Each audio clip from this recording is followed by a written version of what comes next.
The following presentation is a gift from the team at Streamline Publishing, publishers of Fine Art Connoisseur, Plein Air Magazine, and weekly newsletters Fine Art Today, Realism Today, Plein Air Today, and American Watercolor, and events the Plein Air Convention and the Figurative Art Convention. We offer over 400 different art instruction tutorials and ultra high-quality video by the world's leading artists. If you like what you see, help us support our artists and our team with your purchase. Each video aired has a special discount code for today only in the comments section with a link to the video offered. And to see everything we do, or if you want to receive notice of new releases, new products, and new events for artists, simply click the other link, which says, "See everything we do." Thank you. Hi, I'm Eric Rhodes with Fine Art Connoisseur and Plein Air magazines. I'm always on the hunt for the best artists to do videos, people who have something that can really help us learn and grow. One of the things I discovered about Mark Fehlman is because of his architectural background, he has implemented design systems in making paintings that make his paintings rock, and they will make your paintings rock too. I thought you'd like to see a little segment from this video.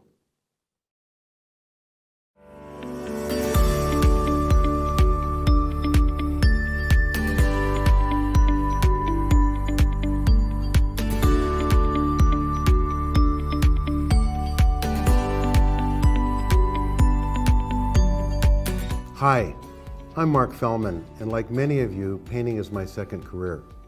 I've been painting full-time for about 15 years now, and during that time, there's been many moments when I felt I wasn't making enough progress. I really thought about it a lot.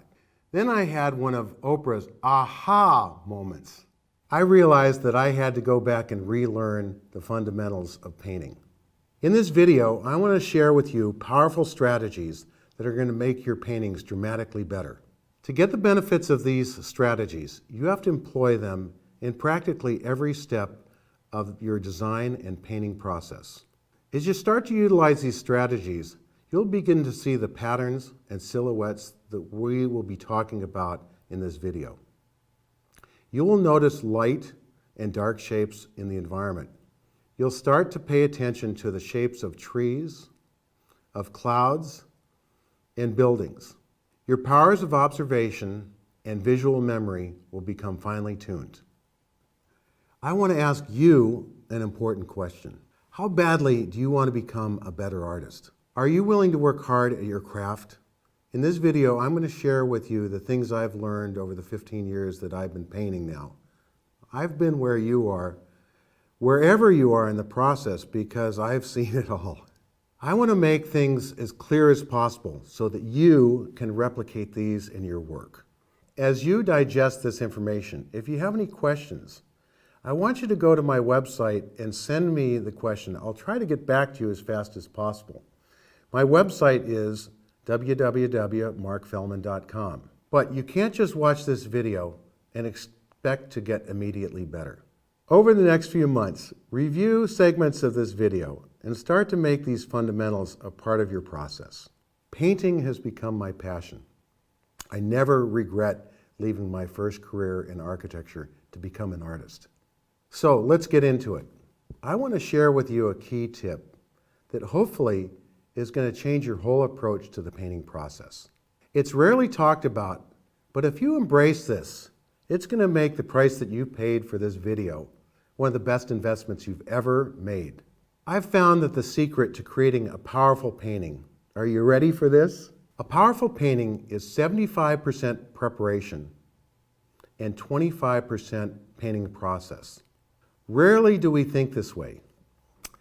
Let me say that again. 75% is in the preparation. That includes studies, the concept drawing, the color theory, the fundamentals that you utilized to get ready to paint. For a long time, I thought preparation was putting on my apron, putting the photographs on my computer, laying out my paint, and putting the canvas on the easel. But it's really a lot more than that. I believe that great work is built. Think of it like a building. The process is long. When a developer wants to build a building, they have to go through a long process. They acquire the land. They hire the architect to do the plans. They hire a contractor to build the building, and then he gets a permit. They grade the land, they put in the foundation, and raise the steel. All that is the 75%. The 25% is the exterior skin of the building, the interior design, the lighting, the landscape. Without the well-executed 75%, the 25% will never be successful. Of course, I look at it this way because I'm an architect, and I do think this way. I'm very biased about it, but I think it's a good metaphor for you to understand how important the 75% is. So, great work is designed and built using sophisticated tools like value, shape, color, and painted surface. All these go together to create a skillfully designed puzzle that is a visual delight to the eye of the viewer. I liken this to a magic trick. Have you ever looked at a close-up magic trick? They call it a sleight of hand. You could look at that magic trick over and over again and not figure out how he did it. What I want to do with you in this video is I want to show you step by step how that trick's done. And I want you to do each step of the trick. So the strategies that I'm going to talk to you about are strategies for plein air painting in the field to gather information, strategies in the studio to design a better painting, and finally, strategies that are going to build your self-confidence, because that's one of the most important things in your painting process. Listen, this isn't rocket science. You can do this by building one step at a time. All right, finally, strategy number one. I want you to explore what other artists are doing. First of all, when you're in a workshop, I'm going to tell you a little secret. One of the best learning processes that you can go through is step away from your canvas during the class and go look at the work of others. You're going to learn so much from the people around you. Take a moment to look around at the work of others. You're going to learn a lot about what's working and what's not working. In your mind, become the teacher. What would you suggest that they do? Next, I want you to look at the work of others. For centuries, the great painters were looking at what others were doing. That's what the great Paris salons were all about. Now we live in a digital world where we have easy access to the work of other artists. There are fabulous museum shows and exhibitions all across the country. You can see the real thing in person. There are so many sources to look at other people's work, whether it's Facebook, Instagram, videos, digital magazines, etc. I found Pinterest is one of my best sources for images, as well as a great filing system. If you look at my Pinterest page, you're going to find my work and the work of others in various categories. I love this as a source and a file because I can have categories of ocean, of urban scenes, of bar scenes, and I get ideas for paintings. Facebook and Instagram are a great way to get images and also to follow your friends. I love to see what people are doing as they travel around the country, painting, participating in invitationals, and seeing how that work came out. It's a great way of keeping track. The next idea I want to share with you is subscribe to magazines. There's some great magazines out right now. Plein Air magazine, which I happen to be on the cover, and I'm very proud of it. Fine Art Connoisseur, Western Art Collector. These are all great magazines. And one thing I do is after about 3, 4, maybe 6 months, my wife will tell you 7 months, I like to take the great images out of the magazines and put them in these scrapbooks so that I can keep looking at other images. I just learned so much from the different perspectives that people use in painting their painting, their coloring, and their dark and light patterns. Here's my scrapbook that I have for landscape. I'll take this on the road with me, and after painting at night, I love to look through these images to see what other artists, and especially my friends, are doing. When I was working with my teacher, Leela Hardy, one of the fundamental questions that she asked me was, if you could paint like one artist, who would it be? Just like your father would ask you, what do you want to be when you grow up? I want you to have a design vision for your work. Here's another idea. Consider buying a painting by this artist. Hang it in your house and enjoy it. But also, you might want to consider copying it as an exercise. Keep it for yourself. Don't sell it. You're going to learn a lot through this process. I want you to have images and style in your mind that you're thinking about every day in your work as you look in the environment and as you paint your paintings. Have a style in mind. So let's talk for a moment about building self-confidence. It's really important in your work. Part of building self-confidence is feeling like you are a part of the artist community and that you belong. Then you feel confident to join local clubs, to show your work on social media, and even show your work at the local coffee shop. You might even want to enter your work in the plein air salon or join us at the plein air convention. Collecting paintings is a part of building your artistic vision. My wife and I collect art that we love to hang in our home. I hang it in my studio. I love to look at the magnificence of their work every day. We probably have over 100 paintings in our collection, and we've purchased them, we've traded my work for them, and we love the connection that we have with other artists. As an artist, you want to get better every day. So treat all these things that we've talked about as a part of your homework. I've thought a lot about how to get better. As a metaphor, let's look at how an athlete perfects their game. From a young age, athletes are schooled and practiced on the basics of the game. They probably spend more time practicing than playing. The best continue to perfect their game their entire career. Their strategy is straightforward.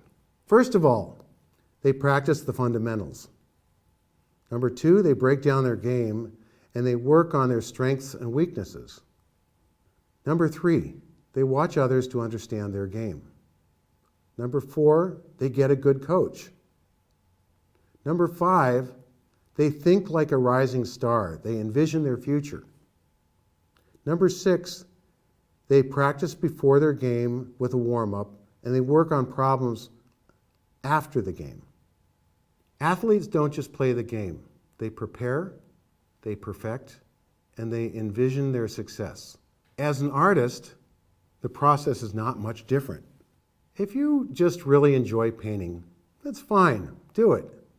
But if you really want to refine your craft, let's get to work. So let's get into talking about painting. I want to talk to you about what to look for in the field. My studio work is based on the plein air studies that I've done in some of the most beautiful places in the world. I've found that plein air painting is about gathering information and developing ideas, period.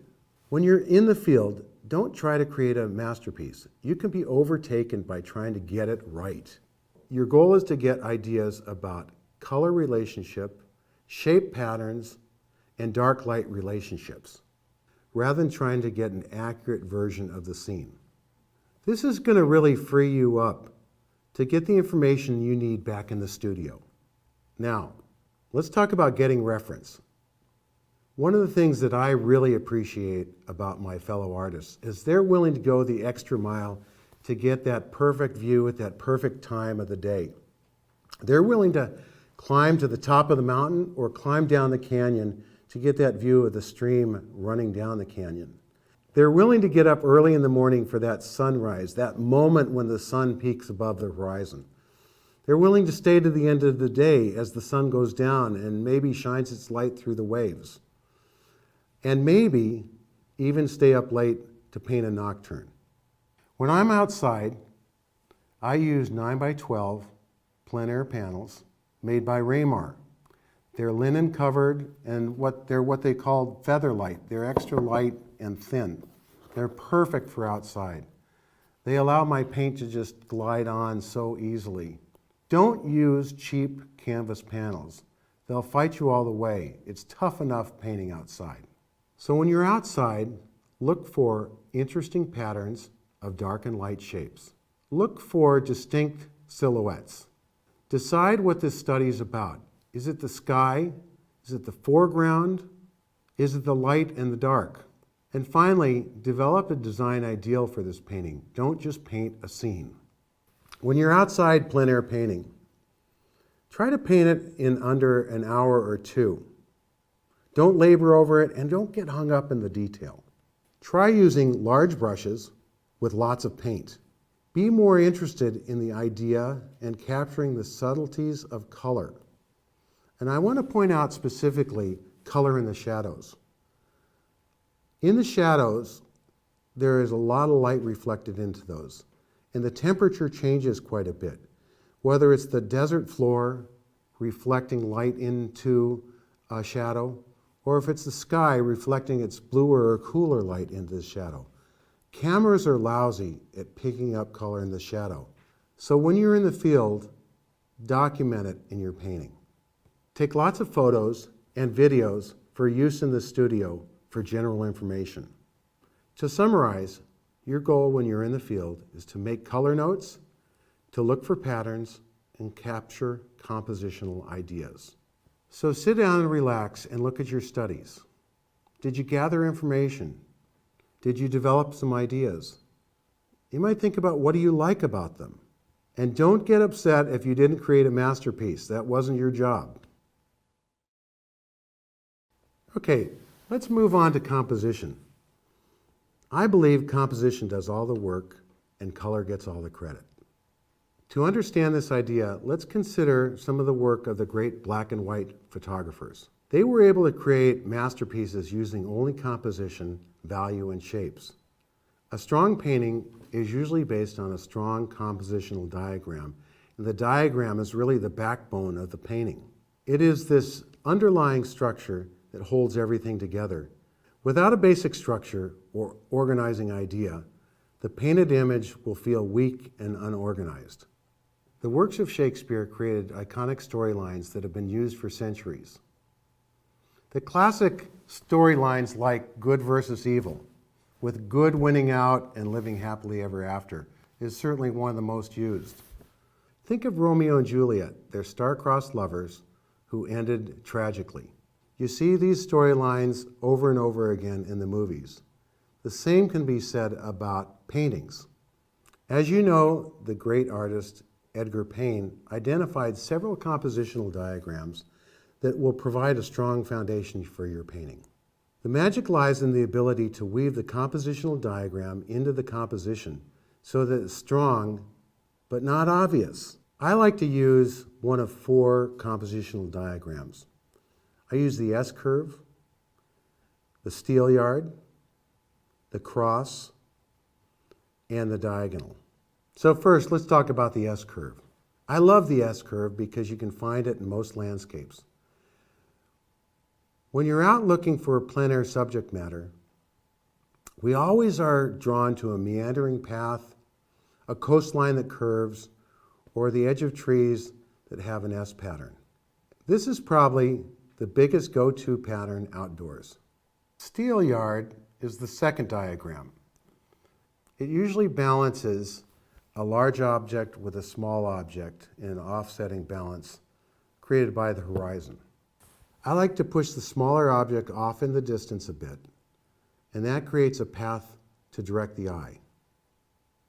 Similar to steelyard, there's the cross. This is basically a high horizon or a low horizon with a vertical shape at the 1/3 point on the right or left-hand side of the canvas. The pattern is perfect when you want to emphasize something like a sailboat, a tree, or maybe even an interesting object. And now, moving on to the diagonal pattern. It's really great when you're trying to paint mountains or canyons. The pattern is dynamic, especially when you use several diagonals going in different directions. You'll work with these patterns so much that you're going to start seeing them wherever you look. Learn to look for patterns each day, whether you're in your neighborhood or driving across country. So I want you to get out some photographs and a sketchbook. And we're going to go through some of these photographs and try to look for compositional diagrams that we've talked about. When you're looking at your photograph, feel free to move things around, crop, and resize elements. This is a painting, not a historical photograph. You'd be amazed at how much the great artist took liberties with scale, color, placement, and detail. This is building the foundation for a great painting. Composition does all the work, and color gets all the credit. When you first have a photograph, consider cropping it to a place where it's close to the compositional diagram that you want to create. Let's look at this photograph. I think we've got a strong chance for the diagram called the cross. In the photograph, we've got the horizon in the middle, but we could crop it so that there's a low horizon, and we've got this beautiful sailboat in the foreground. If we set that about 1/3 from the right-hand side of the canvas, we're going to have a great composition. So here is the horizon. And let's just draw a sailboat. This doesn't have to be perfect. I'm just trying to diagram this out for you and create the sail right there. And we'll draw in, this happens to be in Newport Beach. And right, something like that, you've got a compositional diagram of the cross where you've got the horizon and the cross. Let's look at the next photograph. It's one of my favorite places in La Jolla in San Diego. Now we've got the larger photograph, but if we crop it, we can crop it either horizontally or vertically. And I want to look at both of them. If I lay out the frame of the sketch, I've got a high horizon, and then what I'm going to do is create an undulating coastline kind of like this. That S pattern is going to work perfect for this photograph. Let's also look at it if we do it vertically. I think it'll work also. High horizon, S pattern, going like that. That's your basic compositional diagram that I want you to look at. So take out some photographs and do this for yourself. Find a compositional diagram that's going to work for the photograph. If you have to move things around, do it. Crop your photographs. Do whatever you need to do to create that strong compositional diagram. So let's move to horizon lines.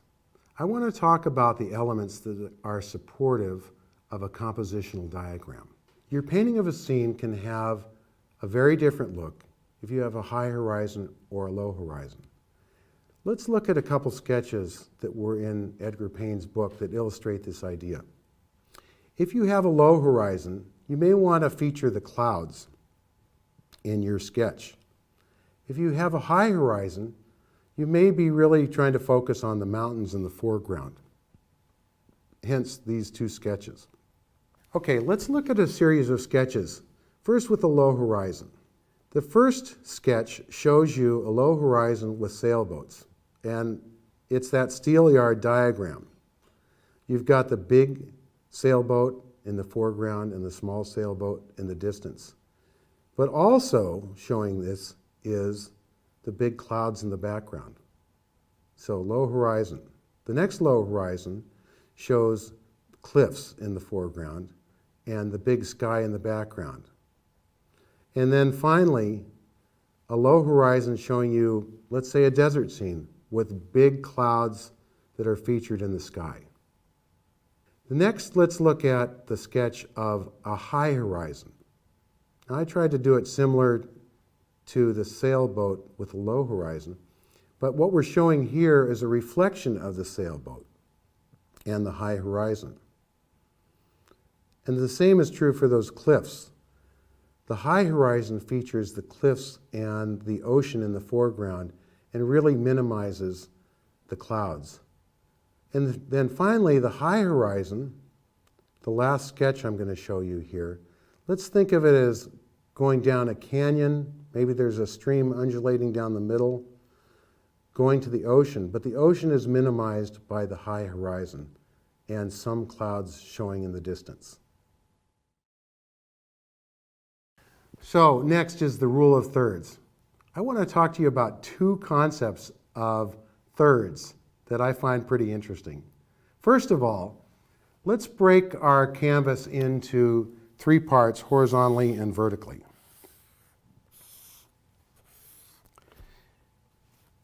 We'll do it in thirds, vertically and horizontally. Now, what I've found that is really fabulous is that you can build a strong foundation for your painting by putting an element, let's say it's a tree, on that third. Maybe we put the horizon on that third. Maybe we have the mountain down like this, and let's say that there is off in the distance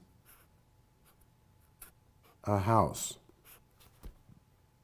By putting these elements on the thirds, you create a foundation for a strong painting.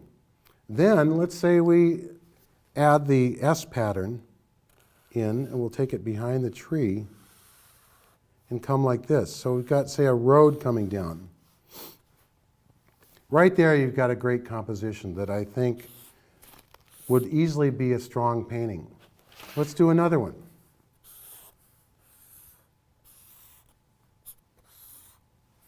And we'll do our thirds like this, and let's do a low horizon this time. So if we do third like that, we put, let's say, a house on this side this time. I just try to keep this as simple as possible. And a tree. Maybe the tree is in front. Let's say it's in front of the building. And then you've got a big tree in the foreground here, like that, and a mountain like that. And then we'll draw our road coming in like this. And that's going to work as a great painting. I'm going to try this on you because I think it really works. I love telling jokes, and if I use the Johnny Carson rule of 3, it's usually successful. What this rule says is that you have to have the setup, the misdirection, and the surprise to really get people to laugh. I think the same thing is true with paintings. I think what you want to do is invite them into a painting, walk their eye around, and then have something that's really interesting, a focal point or a point of interest at the end of the trail. So this helps build the composition, it gives direction for the eye, and it gives a payoff at the end of the trail, the surprise or the focal point. Very important to building composition. In this photograph in Catalina, I want to illustrate my point. You walk into this photograph down this esplanade. You have the trees leading up to the casino at the end and the bright, light, white building at the end of the path. I think it follows this rule of thirds, the Johnny Carson rule of thirds. In my work, I always try to simplify my composition as much as possible. I like to try to break the composition up into 5 great shapes. So let's just try this on for size. I've got 5 shapes that are cut out of construction paper, and I want you to think of these shapes as solid like construction paper. First of all, I've got the ground. I've got the mountain. So that's pretty straightforward. Let's say I want to add a tree.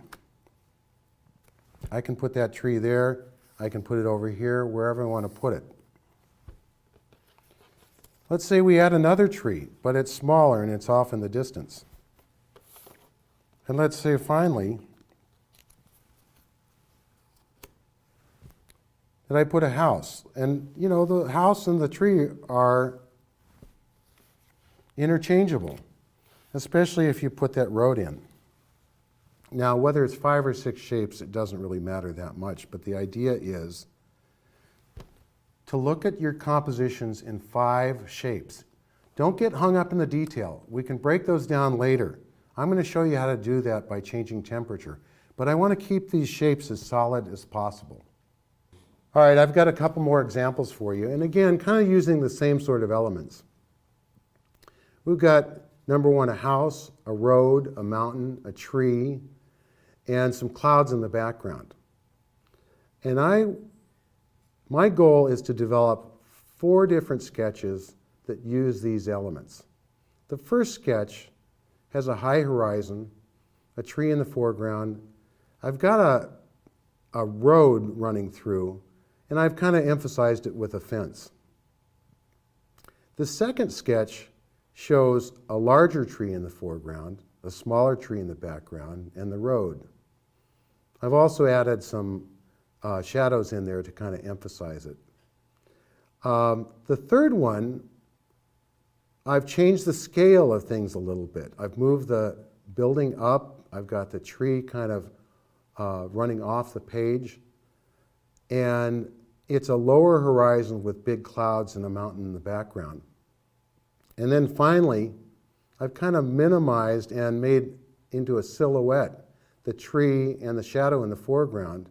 And this emphasizes more of the building in the background against the mountains with the big sky. So I'm using 5 shapes in 4 different ways to express a completely different feeling with each sketch. As you move through these sketches, think about what is the least amount of information you need to tell this story. And I want you to tell the story loud and clear. Keep it simple and straightforward. Don't get hung up in allegiance to the photograph. Create a good composition. I can't stress enough, do what it takes to make a great painting. If it takes moving things around or making things taller, do it. Just work solely on composition. Last 2 short little items here. Make sure you create a path of travel. I want you to consciously think about how you want the eye to travel through the painting and make it strong and clear. Secondly, create a focal point or a point of interest. And again, consciously try to connect that with the path of travel and give that little surprise or interesting shape at the end of the path. And you'll have a successful painting. We talked about composition. Now let's get into values. A powerful painting has opposing forces of light and dark. But it's the relationship of these forces of light and dark that give accentuation and emphasis to a painting. But they can't be in balance with each other. Let's try the rule of thirds and create 2/3 dark and 1/3 light, or vice versa.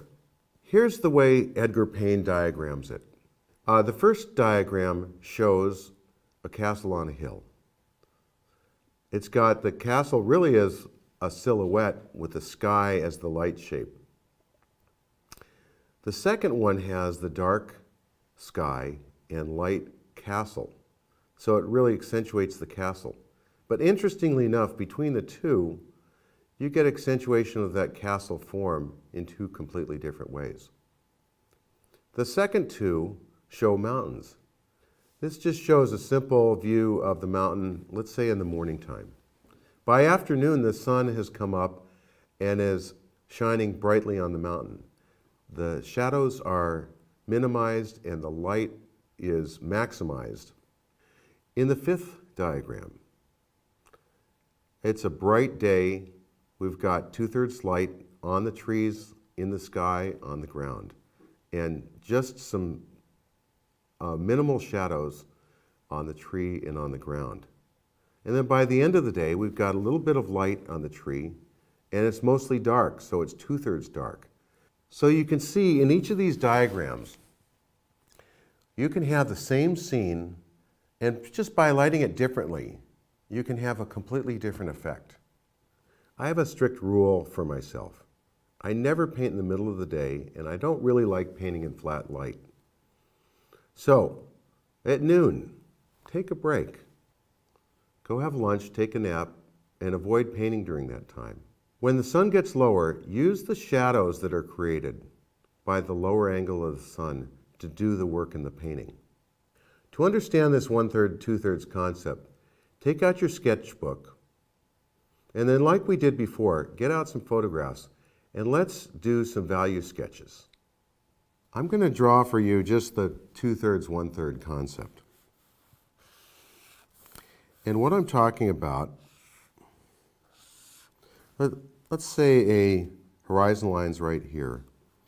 And we're just going to draw a simple tree right here. If we do 2/3 light and 1/3 dark, that would look a little bit like an idea like this. Okay? But let's say that I also wanted to consider the same scene as 1/3 light, 2/3 dark. I might maybe create a mountain here, and let's get the tree larger. And I do something like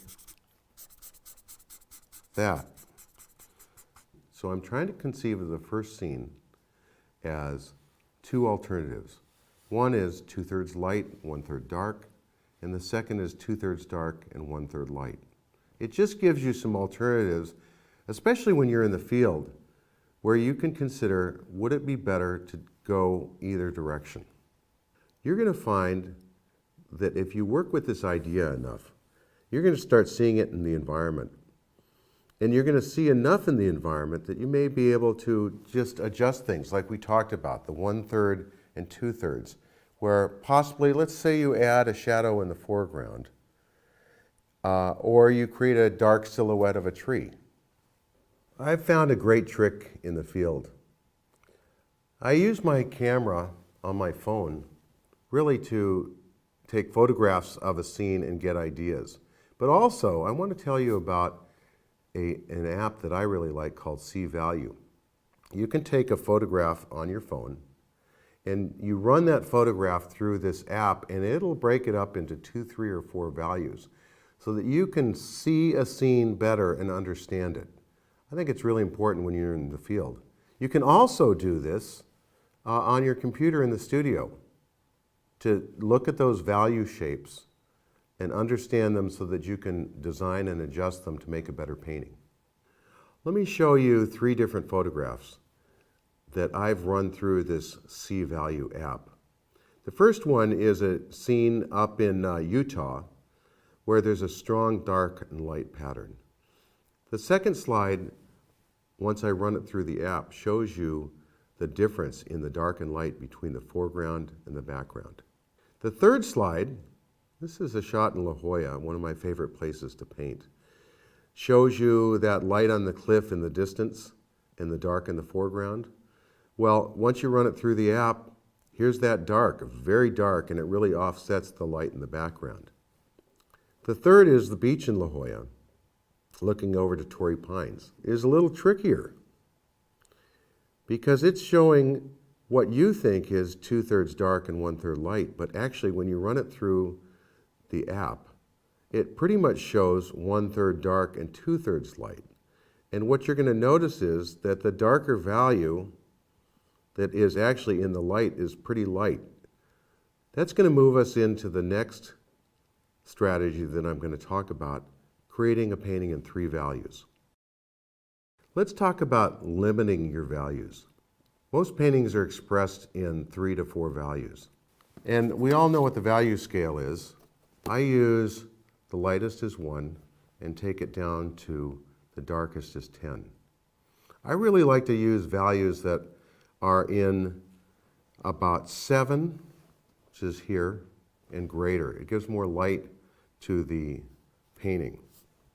So let's say if you're doing 2/3 light and 1/3 dark, I'll use 1 and let's say 3 or 4. And that actually showed it up in that last photograph that I showed you where we had 2/3 light and 1/3 dark. Let's say you're doing 2/3 dark and 1/3 light. I'll use 7 and say 6, or 8 and 6, and maybe 3. So I'm splitting those values. You might need one more value, let's say a highlight or a really dark spot, but try to keep that value minimized. Now, for the same composition, as we showed before, try to do an alternative. If you're naturally drawn to one, try the other just to mix it up a little bit. Now let's look at the same photograph that I ran through C-value, and you'll be able to see kind of what I'm talking about. The first photograph shows a predominance of dark. Very little detail. So it's got 2/3 dark, 1/3 light. The second photograph, I've shifted to, it's still 2/3 dark and 1/3 light, but there's 3 values in here. There's the darkest value, there's kind of a middle value of, let's say, a reflected surface from the building, but it's still in the dark value side. And then you've got the light value as the lightest. Now, in reality, there's surfaces that are in the sun, and anytime it's in the sun, it's really on the light value side of the spectrum. So the last one is 2/3 light and 1/3 dark, and you can see how that shows up in this photograph. So here's my mini sermon to you, and I really want to get it through to you. Design is everything. I'm always thinking about design as I'm moving through the preparation of a painting and the painting itself. I want to make sure that design is foremost in my mind. You almost can't lose if you have a strong composition and clearly defined value shapes. So we're getting to the end of the strategies, and I'm going to be demoing here pretty soon. But I've found that once you go through this whole process, you need to check yourself. And I've created a checklist that I put on my easel so that I can check my composition. We're naturally drawn to balance and repetition. And so you'll find yourself, whether it's a painting stroke or laying out a tree, you'll go boom, boom, boom like this, and you're going to get natural repetition. You want to check for this. What we really want is some imbalance, a lack of repetition, and a lack of order. So I've created a checklist that I like to hang on my easel so that I can check myself. Make sure there's no horizon or object in the center of the canvas. Is there anything repeating in its spacing?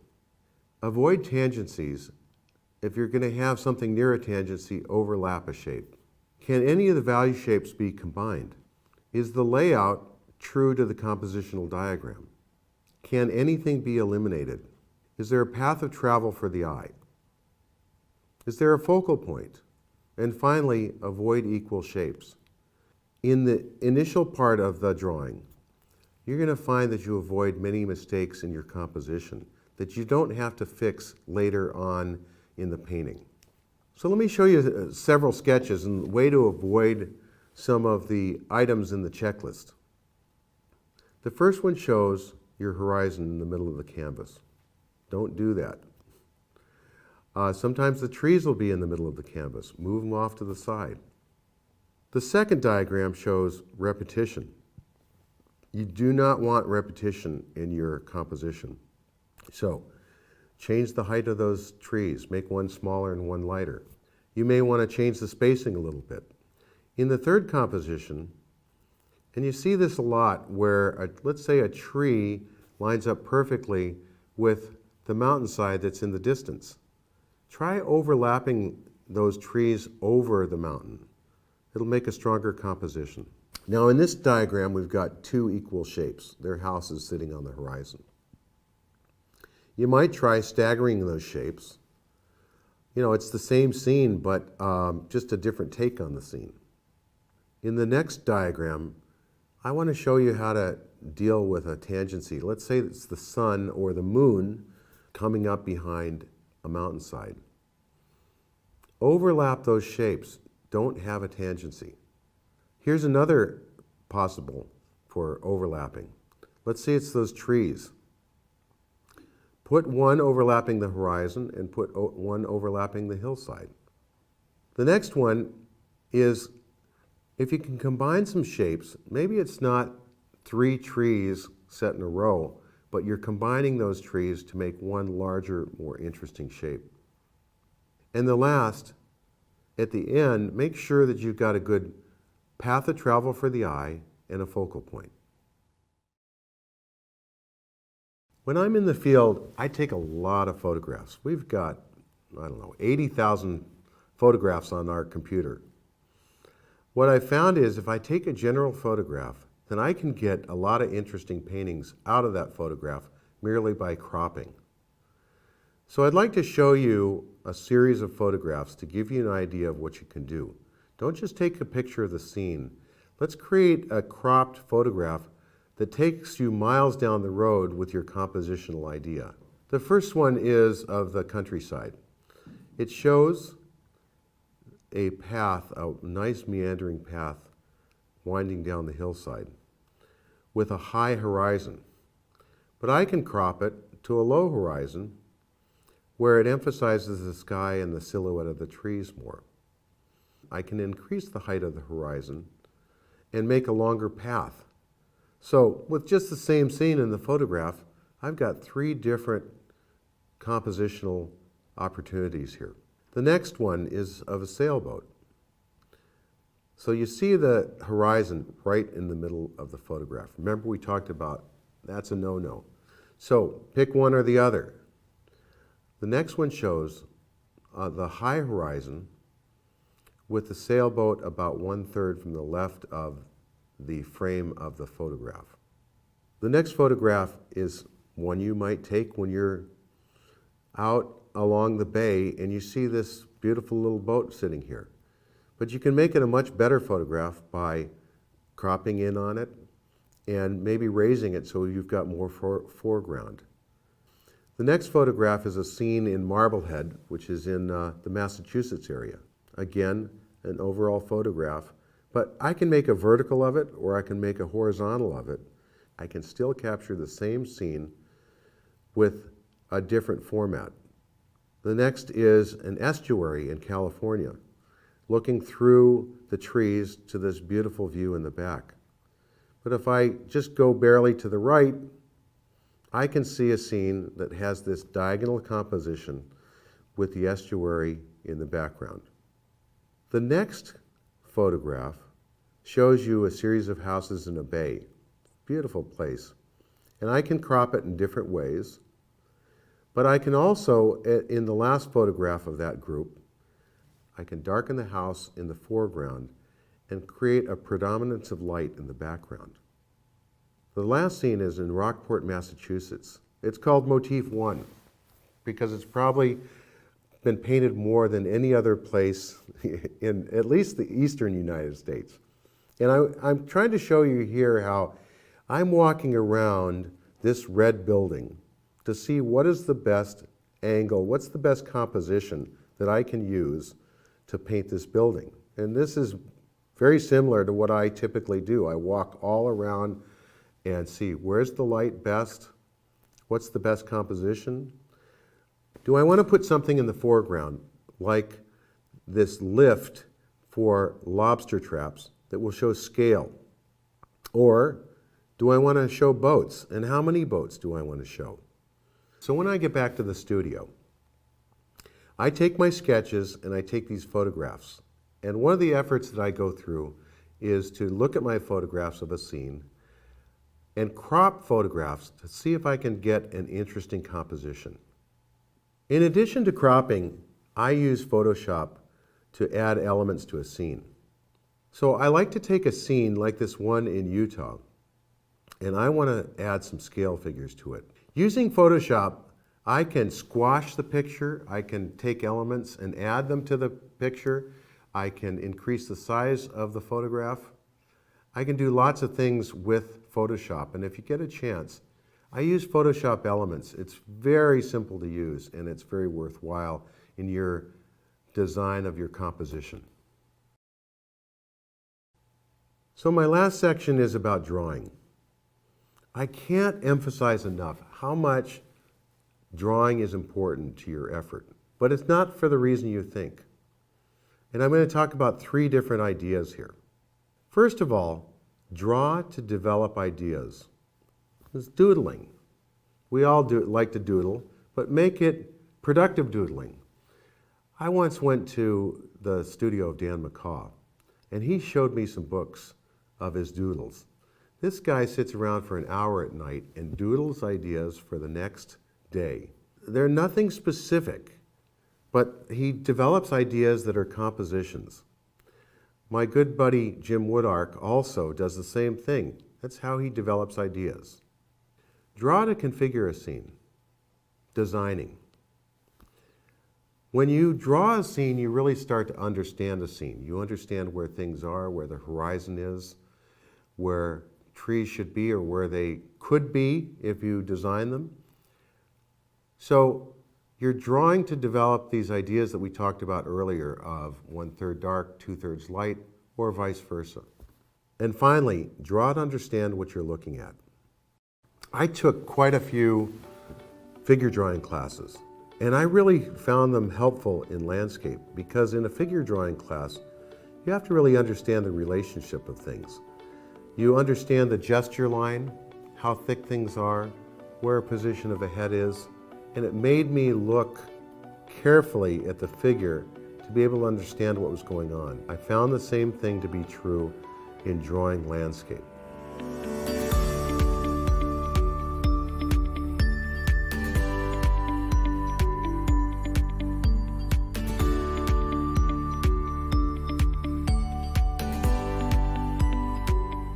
So now I want to show you how I used all of these fundamentals, compositional diagrams, and exercises to create a final painting. So I've chosen a scene in La Jolla. It's one of my favorite places to paint. It's kind of out away from the crowd, and it's a beautiful view of La Jolla Cove. And what I did was I created two different alternatives like we talked about before.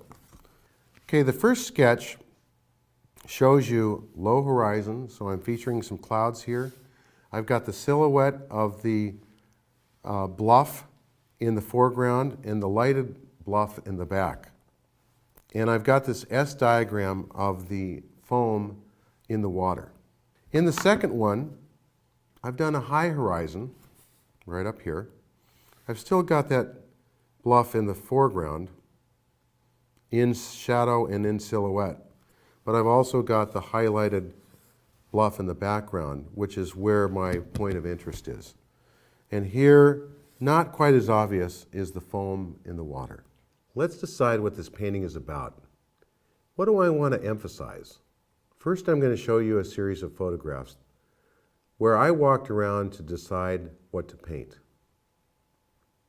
The scene has a strong silhouette with the landform. The sunlight is coming from the upper left, and the landform in the distance is highlighted by the sun. Here's a decision that you can make freely. Do you want to light the cliff in the foreground or put it in shadow? I'm going to choose to put it in shadow. The pattern of the wave shapes in the foam on the water lead the eye nicely through the painting. Finally, notice the sky. A subtle blend of a very muted yellow is transitioning to kind of a violet blue. So next, which of the diagrams do you think is going to fit best with this? And I'm going to go to my sketchbook and start drawing this for you. I think the compositional diagram that's going to work best for this painting is the S-curve. It's probably something like this, where we're going to take the S and we're going to wrap it around like that. Secondly, do we want to do a high horizon or a low horizon? I showed you two possibilities in my sketches. Let's explore both of them. So if we have a high horizon, and let's say that we're going to start putting our cliff in. I'm going to go to my 1/3, 2/3 here. I'm going to put the first cliff in like this, and I'm going to put the second cliff in, let's say about here. And I have my high horizon, and here's that S-curve coming through here. That feels pretty good. But I do want to look at an alternative. What if I have a low horizon? I'm going to put my cliff in like that. I'm going to put the second cliff in like that. and that S curve coming in like that. So I've got two different options here. One is about the ocean and the foam running through it. The second is probably more about the sky. I could do some big clouds in here. I could do whatever. I could even emphasize the height of these cliffs so it's a little bit more dramatic. But I think what I'm going to do is I'm going to pick this one for my painting. So the next thing we talked about was creating 5 great shapes, and I want to do that in this composition. And we'll see if we can do it in those 5 shapes. We're going to start out with the first cliff, which we decided we're going to go like that. That's number 1. We've got number 2 back here with a bluff that's going to be highlighted with the light. We have the shape of the water here, so that's 3. We've got 1, 2, 3. And we've got the foam running through it, which is 4, and we've got the sky. So that's 4. And we've been able to simplify this composition down into 5 great shapes. All right, next thing we want to do is look at thirds. So let's look at the 2 diagrams, and we're going to swap the darks and the lights and see how this works. So we take the first alternative, and I'm going to do 2/3 light and 1/3 dark. We'll do the cliff dark, and we're going to do the water dark, and I'm going to just hatch that so that you get the idea of the dark. So we've got 2/3 dark, and granted, this is the darkest dark, and this is probably a value of about 6. And then the light of the sky, the cliff, and the foam. Now, the other possibility is we're going to make a dark sky.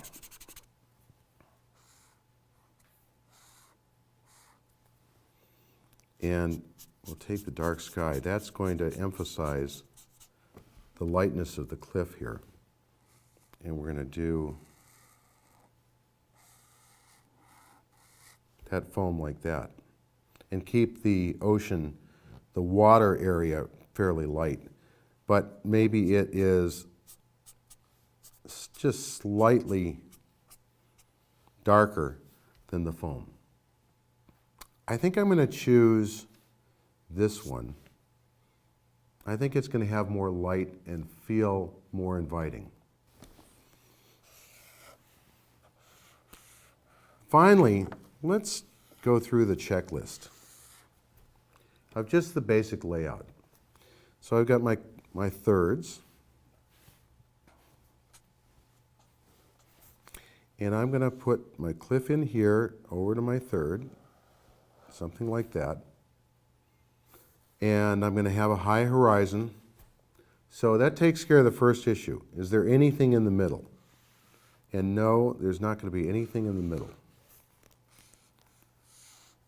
Secondly, I want to make sure there's no tangencies. So I want to make sure that the cliff is overlapping the horizon. I want to make sure that this cliff, which is the silhouette, is not touching anything, and it's not. It actually is running off the canvas, which is going to be great. I've got this cliff. We'll make it maybe a little bit higher, so that's a little clearer. I don't want this line running into, say, this line, okay? So it's going to go like that. This is not running into either this or this. These are both running off the page, so they're going to be strong. Next, we're going to make sure that the value shapes that can be combined are combined. I think all these are pretty much separate, and they're pretty much interesting shapes. We'll do a few things like there's going to be some trees up on top here, so that'll make that shape a little more interesting. I'll probably fool around with the foam a bit. Maybe I'll add some rocks out in here. But again, I'm trying to make sure nothing is repeating. Is the composition diagram true to the one we started out with, the S? I think this is going to work. This is kind of an S pattern also, so it's really fairly strong. We haven't gotten away from that S pattern. Can anything be eliminated? I don't think so. We've got 5 great shapes here. I think this is going to work just fine. Is there a path of travel for the eye? Yeah, there is. This path of travel runs through here, also runs through here. And I think when I do the painting, what I might do is create a really great wave here, splashing on some rocks that are coming out this way, and give you something at the end of the path of travel for the eye. Is there a focal point? Yeah, I think we're going to try to get that as the focal point there. And I think that's really the checklist. I think we're going to be okay with this diagram. Once I decide on this layout, I can lay this out on my canvas with a burnt umber wash. That all being said, let's start painting. All right, we're going to get into playing the game. I've got a couple things I want to do first, but we're going to paint the painting. First of all, I'd like to show you just some thoughts about the type of plein air sketches that I do when I'm out in the field. Remember, I said it's not a masterpiece. I want you to gather information. So, here's a shot that I did because it was very dark and I wanted to kind of understand what the scene was about. And really, it had strong lights here. This was a sycamore tree and it was lighting those branches. It was very interesting, but what was most important was just this design here. But it's not a masterpiece. I'm not going to hang this on the wall. Here's another idea. In fact, taking that 9 by 12 and dividing it into 2. Just trying to get an idea about design. Here's another approach.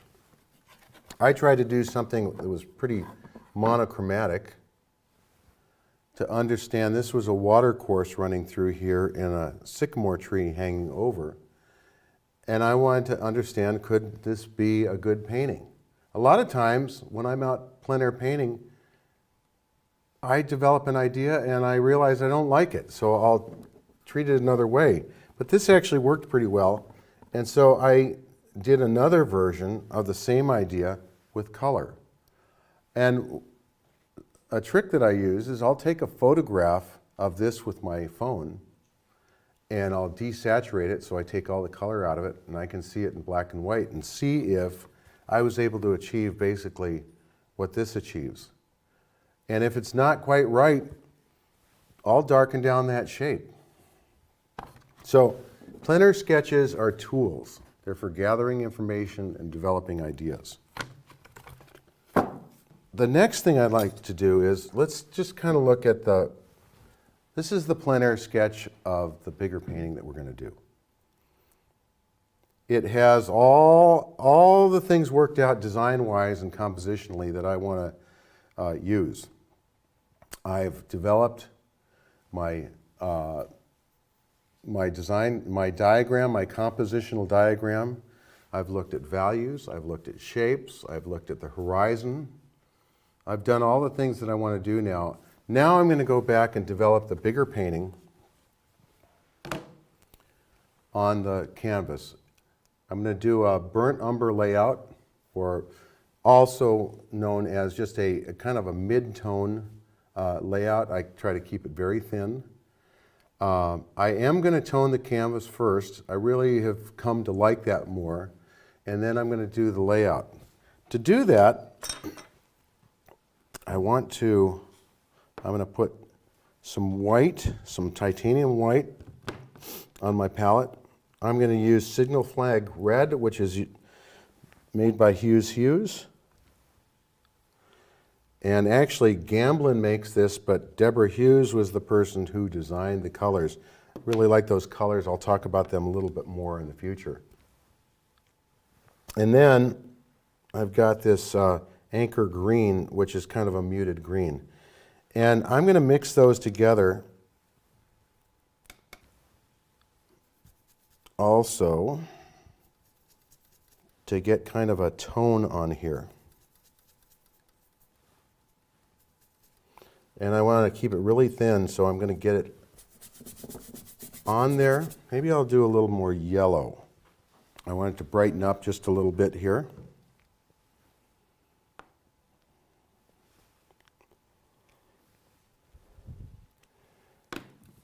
And you know, painting is not a straight arrow direction. You move back and forth, you test things out, you make sure that you keep looking at it, stepping back. I like to step back so that I can judge, am I going in the right direction? And with every step of the way, you want to be moving towards, that's better, towards a great painting. So I try to get this spread out as much as I can around. I don't need to cover it perfectly because I'm going to come back with a blue towel and spread that all around, and it wipes the excess off also. What I like about this is it warms the painting up almost immediately. It kind of creates that undertone to the painting, as well as it sets up pretty quickly, and it allows me to to lay that paint on so that it grabs it really nicely. Okay, now I love these blue shop towels, work towels that you can get at the local market, whether it's Ace Hardware or Home Depot. They're not expensive. They come in groups of 6. Okay. So I've gotten the white out of it, and I think that works pretty well. The next thing I want to do is mix kind of a neutral color. And any time you add green and red together, and then maybe a little bit of white, you're going to get kind of a neutral gray. Let's just see how that works. Yeah, that's going to be perfect. Okay, good. And I use Gamsol. I don't really use mediums. I use a little bit of Gamsol once I get going as my medium, but I just like to keep it as simple as possible. So, first of all, we're going to create our thirds that we talked about earlier. And right about there and there. You don't have to be perfect, but it's to keep this in mind. Okay? I have my photograph over here that I'm looking at. I've got my sketches. And I'm going to lay this large cliff in. And I'm just going to get an idea. I don't want to fully commit to it yet. Maybe we'll do a little bit bigger, like this.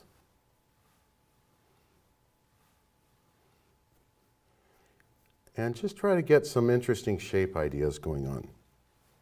All right. Then I'm going to put this cliff right about here.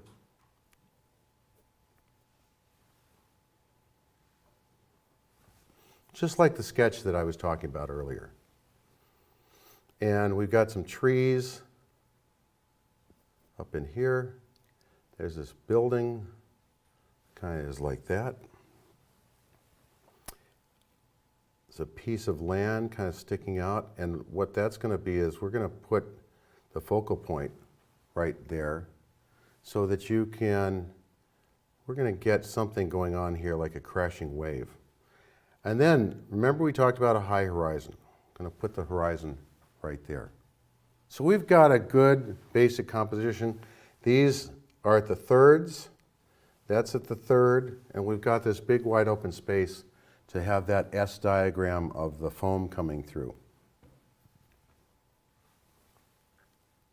If I have, let's say, I'm going to put kind of a wave right here and the horizon behind it. And although it doesn't show it perfectly on the photograph, I'm still going to create that foam coming in there. And remember how we talked about overlapping shapes? I want to take that running behind this so that you get this foam. Interesting idea of the foam. And again, it kind of runs off. And you know, that's how foam goes when it's in the ocean. It kind of works its way around. It floats every which way. But that kind of gives me an idea of what I want to end up with here. Okay, that's the outline. Now I step back, try to step back every few minutes because you get a whole different view. Also, I'll tell you, in my studio, off behind me, I have a big mirror on a stand so that I can easily look in the mirror, look back at the painting.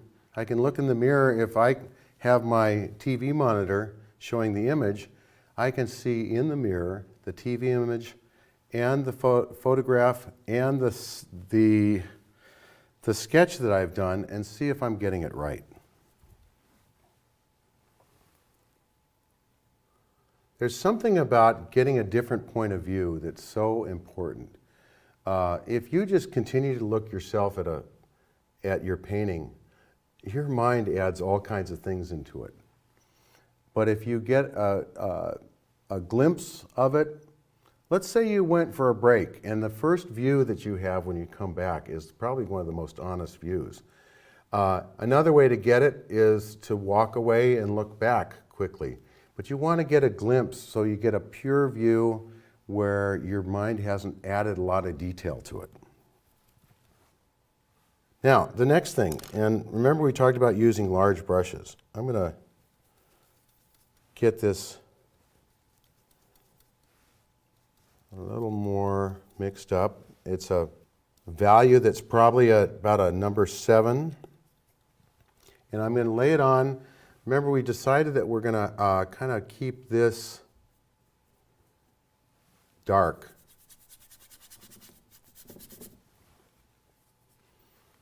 In the foreground. And when I'm scrubbing, I try to go on the side of my brush.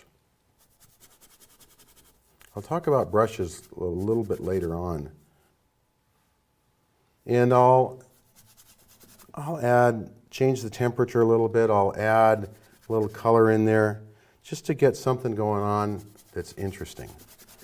But let me stress, let's keep it nice and thin. That way you can make changes easily just by merely wiping it off, and I'll show you how I do that. This is going to be everything that you translated through compositions, your drawing, your photograph, cropping, all of that. This is where the rubber meets the road. And so you want to get this as accurate as possible so that you feel really comfortable about it when you get to the color stage of this. This should read almost as a finished painting when I'm done with the burnt umber layout, that it's got the values exactly the way I want it. The shapes are exactly the way I want it. And I don't have any tangencies. I've overlapped things. I've done everything that we talked about in the fundamentals early in the video. And I'll tell you, I've got a friend of mine who's a great artist who spends a whole day doing this. He lays it out, he stands back, thinks about it for a while. It's almost annoying how much time he spends. But this guy is a great painter, and so I think it's really important, per his direction, to think a lot about these angles of the shapes of shadows. See if that works, because you know, if you get it right, this thing's going to paint itself. It makes it so much easier. We've got this cliff, and cliff goes like this. Shadows go like that. And you know, here's an interesting decision point that I'm going to make. I want this to jump out and jump off the page. So even though in the photograph the shadow goes over here, I think I'm going to cut this shadow right here so that the light is really accentuating the silhouette of this cliff. I'm going to create a 90-degree right there. So I'm going to thinly add in that shadow, and I might even add a little bit of lightness to this so that it starts stepping back a little bit.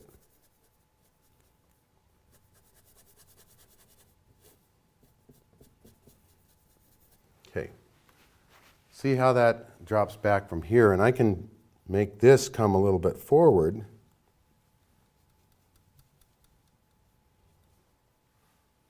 By taking the edge,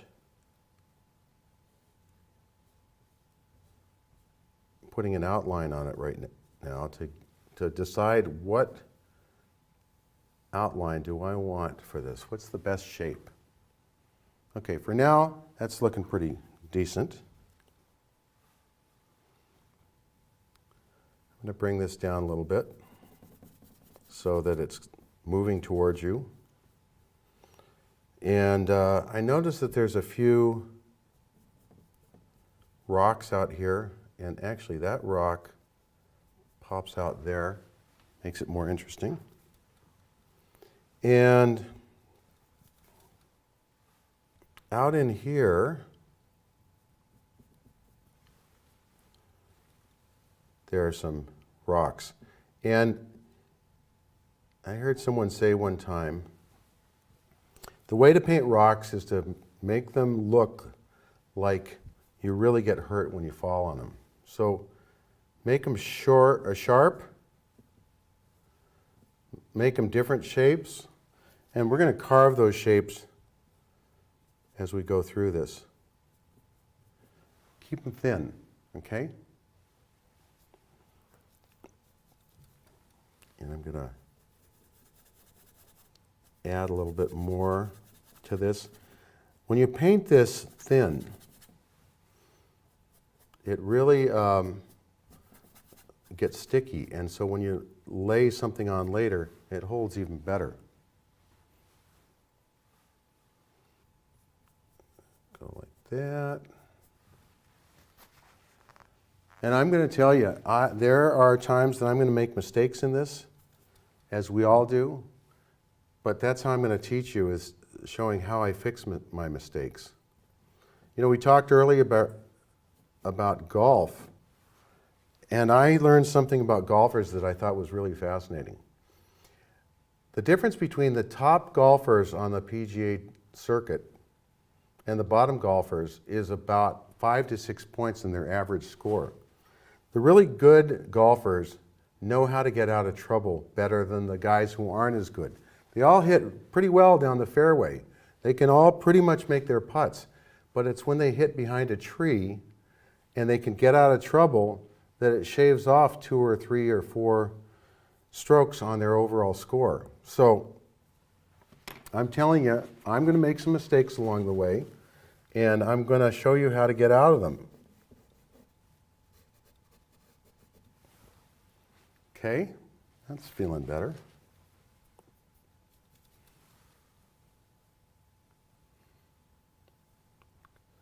There's a few little rocks over here that I want to emphasize, but here it's just the bottom of that cliff. So we've got kind of some shapes that are a little ragged over here and a nice smooth edge that will hit this larger shape coming in.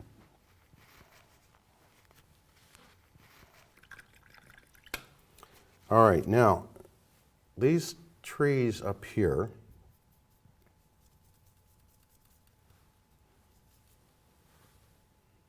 and I'll lighten those down a little bit.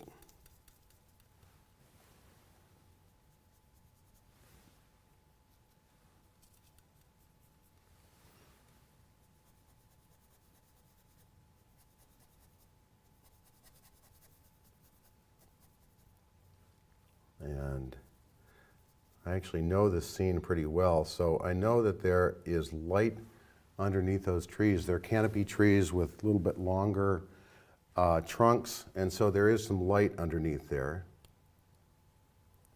And it kind of goes down like that.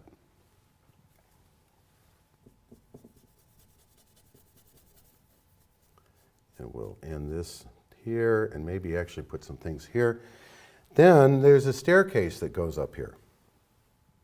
And we'll just kind of indicate that because it is a darker value and it has something to do with the design. And eventually we're going to take that up there. But it's light. All right. Then I want to do start getting a color of this water in here. Now you may wonder why I'm not doing this in blue. I really want you to see the burnt umber layout or the medium value layout and judge whether those values are working.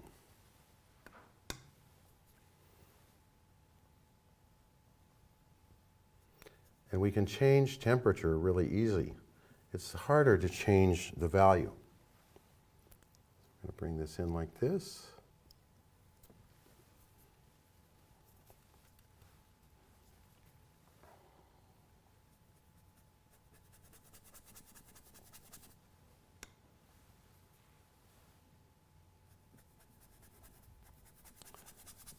You know how we talked before about the black and white photographers? Well, this is kind of it. This may be even older with the sepia tone photographers. They had those rich colors of those sepia tones. And they're wonderful to look at.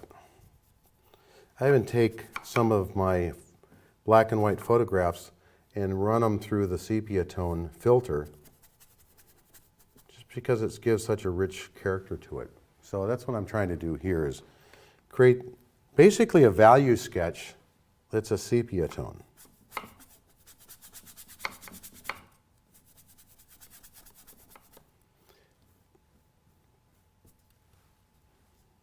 Okay, and I've got the rocks up here like this, and then finally we're going to take this ocean. There's just a little bit of ocean out there. It's going to be a little bit of blue. And that's going to be my ocean behind a dark wave, some breaking foam, and then a crashing wave up here. And I want to give a little bit more definition to that.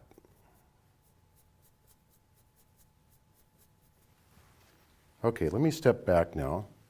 And that's feeling pretty good. Now let's try,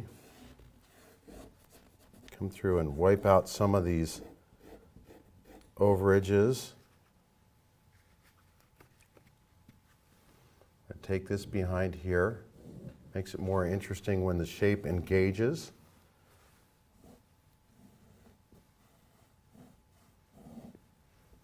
Take this out like that.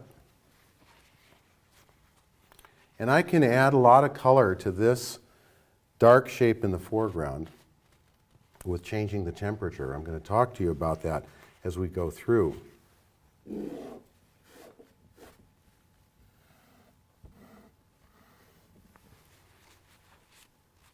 All right, so I've got an overall approach to this.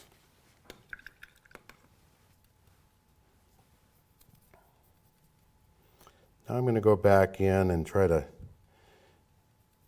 tighten these up a little bit.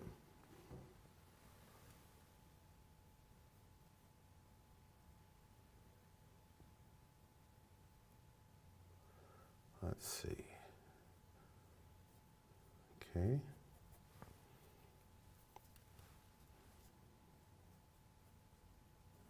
Comes down like that. And then when this hits the water, it kind of reflects. You kind of want to lose the edge and strengthen the edge at various points along the way as we come in here. And again, I'm thinking about design. I've got this photograph of the place that I'm painting, but at some point I kind of let that go and paint the design. Everything that I'm adding to this is to make a better design.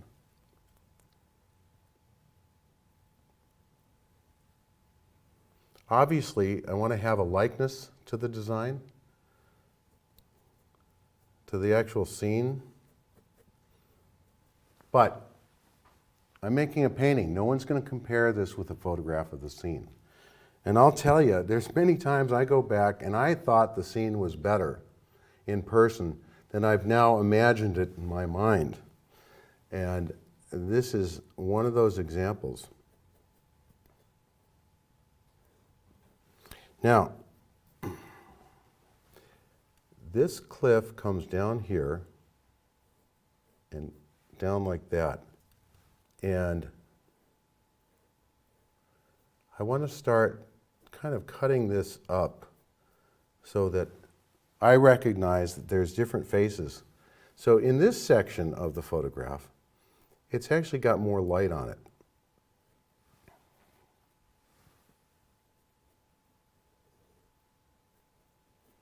And if you notice my brushwork, what I'm trying to do is put big, broad strokes that are really shapes on here.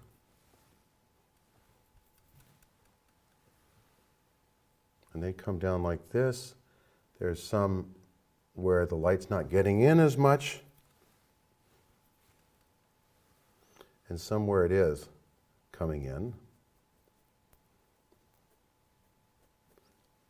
But you're just trying to make a design of that. That'll be interesting to look at. Up front here, I want to recognize that there's these flat faces down here. There's these edges like that.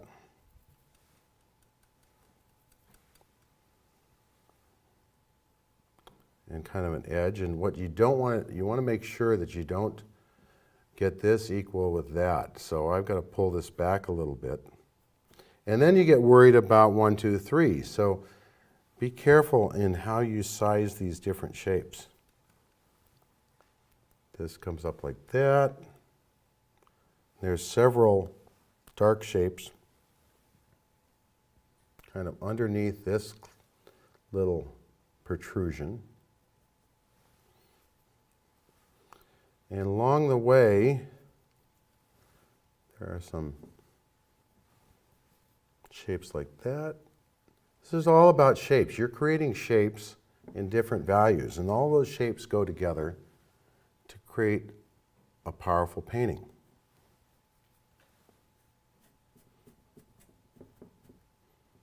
Don't think of it as lines.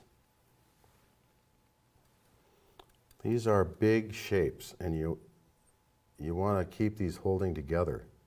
So within this shape, we're going to be changing the temperature a little bit in various places because light kind of reflects into it and hits off of it.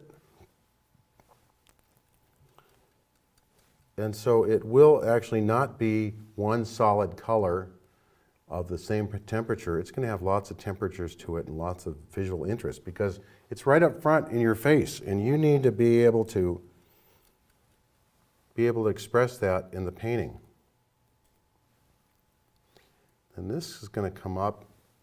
This is like a flat area that comes down like this on the cliff, and then it goes vertically like this.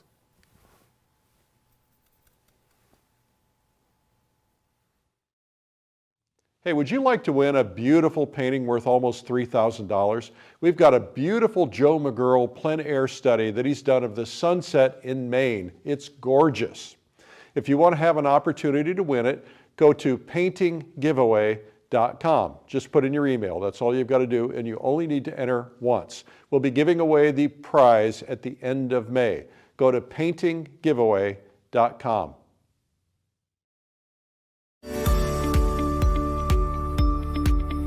Artist Mark Fehlman knows that 75% of his time is spent on planning, and only 25% is spent on actually painting. Now, he's going to show you how better planning leads to better paintings as he demonstrates his proven theory and design strategies for powerful paintings.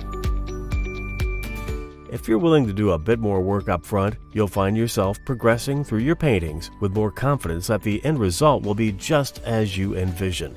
And Mark is the perfect coach to show you how to work efficiently and effectively so the planning phase becomes enjoyable for you. In this video, I want to share with you powerful strategies that are going to make your paintings dramatically better. To get the benefits of these strategies, you have to employ them in practically every step of your design and painting process. From there, Mark puts it all into action.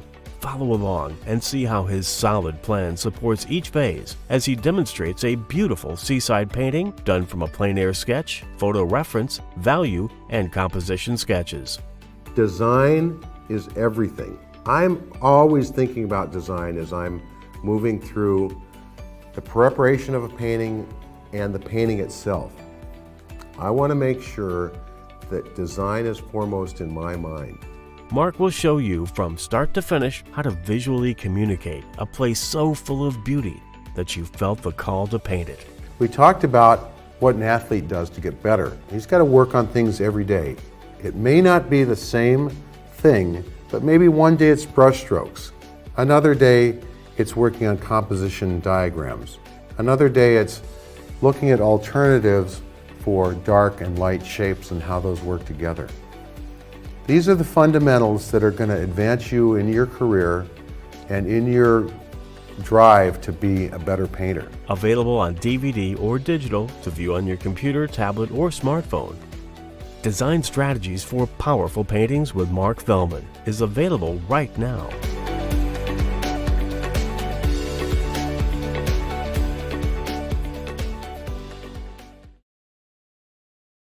Well, that was Design Strategies for Powerful Paintings with Mark Fehlman. You can learn more about that at lilyartvideo.com. Now let's learn more about Mark and why he's such a nice guy and a little bit of an interview.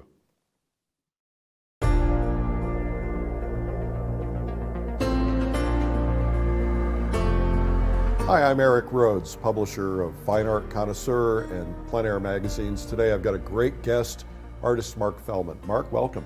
Thank you very much for having me here. I'm really excited about this because you and I live on different coasts. Well, I live in the middle, you live on the coast. Yep. And we don't get an opportunity to sit and talk very much. We obviously know each other. We've been to events together. We see you everywhere. But, you know, those things are busy. So it's kind of nice to be able to just sit and get to know you a little bit. I appreciate that. I've spent lots of time at the plein air conventions, and we get a chance to talk every so often. I get to hear you more than you hear me. Well, and as you know, it's pretty busy. Yeah, it is. It's great, though. It's been a great opportunity to participate in all that in the world. So when we were at dinner the other night, you were talking about what that event does for you. Well, I always think it's like summer camp for me. You know, all my good friends are there. I get to really interact with some of my painting heroes that I've had for a long time, that I respect their work so much. And yet you meet them on a personal basis and get to know what they're doing. You talk about where you've been and where you can go painting with them. And it's a fabulous opportunity to be a part of your painter nation. Painter Nation. Mm-hmm. That's a great term. I'm going to steal that. Welcome to the Painter Nation. So, thanks for that. I appreciate it. To me, it's kind of like Thanksgiving. You know, except it's family members you want to be around.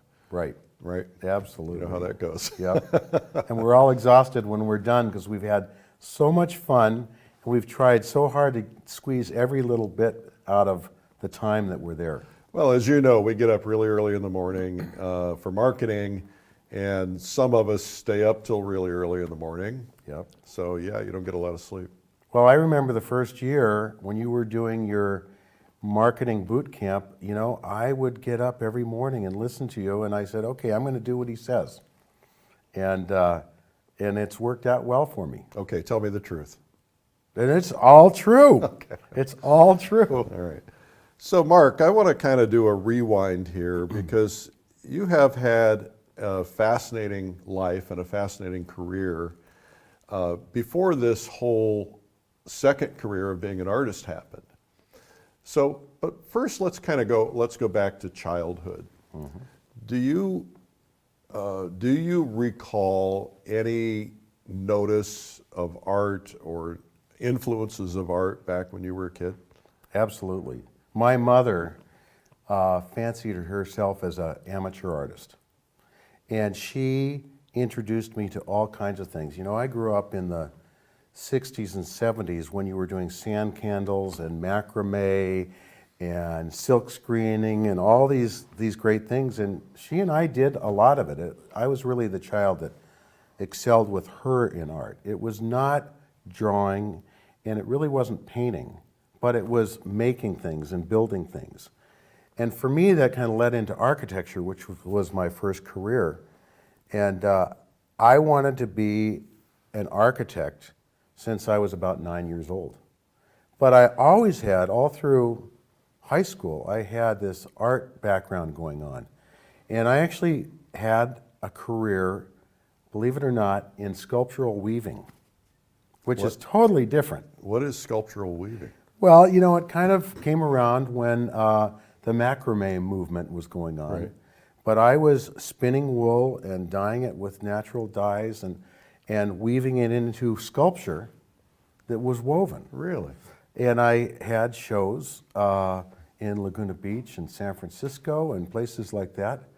And then I went off to architecture school, and there was no time for any of that. Right. So I left that behind and became an architect. You know, I should just say that similar upbringings, not that this is about me, but when I was a kid, my mom was an artist. I wanted to do art, but I also decided I was going to become an architect.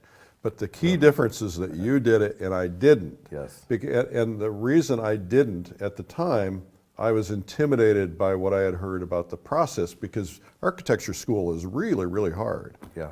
What was that like? You know, I was probably a little naive going into it, but I had an architect mentor when I was young. Mm-hmm. And I always wanted to grow up to be like him. He was the perfect image of what I wanted to be. And so he said, go to this school, Cal Poly San Luis Obispo, and I went. I didn't ask any question, and no one else did of me. And I'll tell you, it was very tough. You work extremely hard. You work long hours because there's no answer in design especially. You don't solve a problem. You come up with an answer, and then there's 3 more answers that you need to come up with. And so I found that just the mental struggle of coming up with something that you're proud of, that you can present to your professor, was difficult. The math part, you get through, you know, and that's what everybody says. I would be an architect if it weren't for the math. Well, I just figured out how to get through it. Yeah, so that kind of comes down to, if you get your math wrong, the building falls apart kind of a thing? No, you actually hire a structural engineer to do the work. Once you're through those math classes, you never use it again. So now, what about drawing? Because I have a friend who just put his daughter in architecture school, and she has 2 or 3 hours a day of drawing in her first year. Right. Well, you know, for me especially as a designer, you draw to develop ideas the same way you do in painting. And so we did a lot of drawing. We took classes in perspective and shading and shadowing and a lot of things for buildings that we learn in, say, figure class. Now, I didn't have as much true art because Cal Poly is more of a polytechnic, technical school, but art was a part of it. You know, I wonder, you know, today in the architecture schools, I thought they'd only be doing drawing on iPads and Macs and things like that. Yeah. But, and when I asked about that, they said, well, the reason we want these people to draw is because they have to meet with a client, they have to be able to sit down and render out a drawing and say, is this what you want, this is what you have in mind? Right. Did you find yourself doing things like that? Absolutely. You know, the whole process of convincing a client that this design is right for them, but also getting good input from them, because I always believed that I couldn't come up with the perfect solution on my own. I needed input from the community as well as the client, and I would bring it all together to inform the design. And so not only do you have to draw ideas for the client, let's say they have a concept and you can change your design on the fly, but when you're working with the community, you can do the same. Yeah. So in what ways, and I want to ask you a couple more architecture questions, but in what ways did architecture school and or a career in architecture prepare you for becoming a full-time artist? Well, first of all, let me say that I made enough money in school working as a waiter to be able to pay for school. And I always thought that everything I learned as a waiter taught me how to be a good architect, because you had to multitask and you had to work with different parties all at the same time. You had to keep people satisfied, all those sorts of things. And so the things that I learned in architecture about that you not only have to do great design, but you have to market, you have to keep employees happy, you know, you have to get out and get new ideas for things. You have to be influenced by the world. You have to communicate with people, say in a community setting. So all those things that I learned in architecture are directly applied to painting. And the part of painting that we don't always like, which is the marketing and the selling. Yeah. Now, go back to your career as an architect. What kinds of things were you designing? Did you start out doing one thing and end up doing another? Well, you know, most architects start out with their first job. It's either your uncle's house or your uncle's addition or your parents' house. But I started out doing single-family homes and eventually worked into health clubs, big health clubs around the country. We did multifamily housing. We did master planned community, 2 or 3 big ones. And then I ended up, the last 10 years of my career, I did big movie theaters. And the movie theaters, I got to design the carpet, the wallpaper, the signage. I did everything. So you were also playing the role of an interior decorator. That's right. And why would that be different? Were you trying to, you were trying to help people get kind of into an escape mentality? I've been to some of the movie theaters you've designed. I know of one in particular, and that theater kind of took you back to 1930. It was kind of an Art Deco thing, if I remember. Right. Is that why they had you do all of that? Because typically, wouldn't the architect do, like, you do the building and then they hire an interior designer? Well, that's the interesting thing. You know, many architects, what they do is they'll do the shell, say an office building, and tenants will come in and do their own thing with the interiors. This is much like doing a home where you get to do all of it. The landscape, I mean, the interiors, the kitchen, you pick the fixtures. And that's why I gravitated towards doing these theaters, because I got to really make a lot of decisions about the exterior as well as the interior.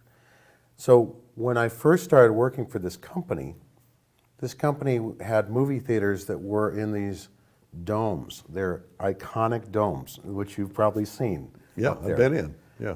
And I proposed the idea that we try to go back to the old movie theaters of Hollywood in the early years that were glamorous and glitzy, and they attracted people and made it a special occasion. And it was during the time when movie theaters were kind of starting to die out, cable TV was coming in, and everybody thought that's the end of the movie theater. And then they invented stadium seating and big wide screens and great sound. And so just adding on to that, we tried to make the movie theaters a big experience to go to.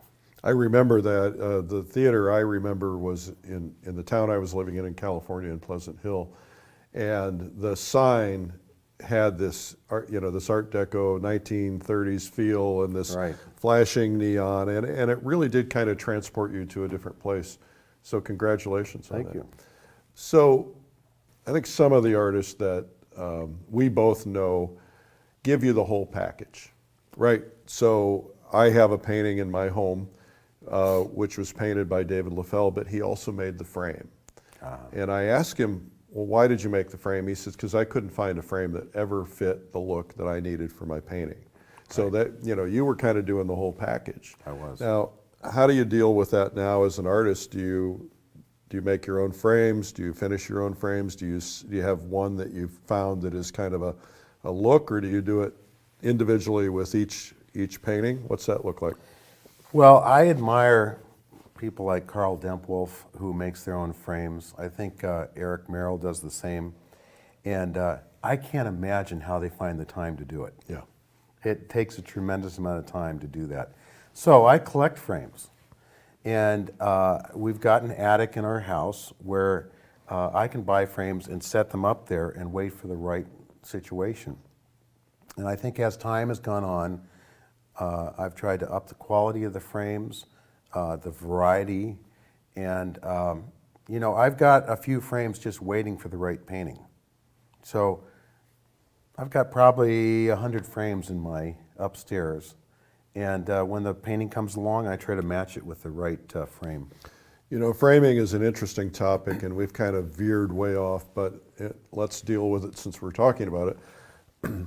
Frames make a huge difference for paintings and for marketing of paintings.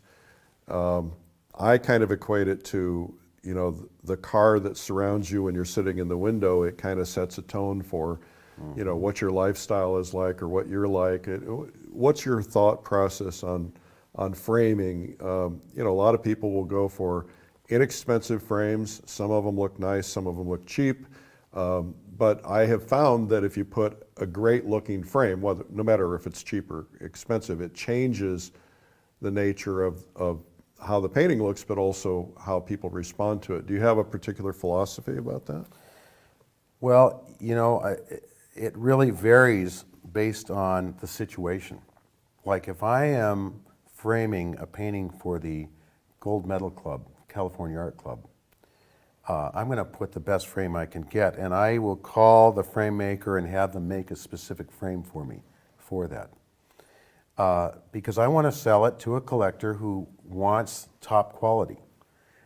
There's other situations where people, they don't want to pay for the expensive frame, so I find frames that are, I wouldn't say cheap by any means, but they're less costly, and they go well with that situation. So a situation like that might be, let's say, a plein air show or something where people are kind of buying almost off the easel, Yeah. versus a show where people are going to write big checks. Correct. From big collectors. Right. So we kind of need to transition backwards again to you're in this architecture thing, and all of a sudden you started painting. What happened there? How did that come about? We had a small office downtown in San Diego, and about 2 doors down was this amazing plein air gallery. It was like God set it there for me to take a look at, And I would go down at lunch and just look at these paintings, and I just couldn't believe how beautiful they were. And when they had openings, I got to meet some of the artists, and I found out that the gallery owner also taught lessons in the back. And so my wonderful wife allowed me to have some Saturday time to go take these lessons. So once I started taking the lessons, I'd come home and paint at home, in the kitchen at night. I started taking some lessons at Scottsdale Art School, and it just sucked me right in.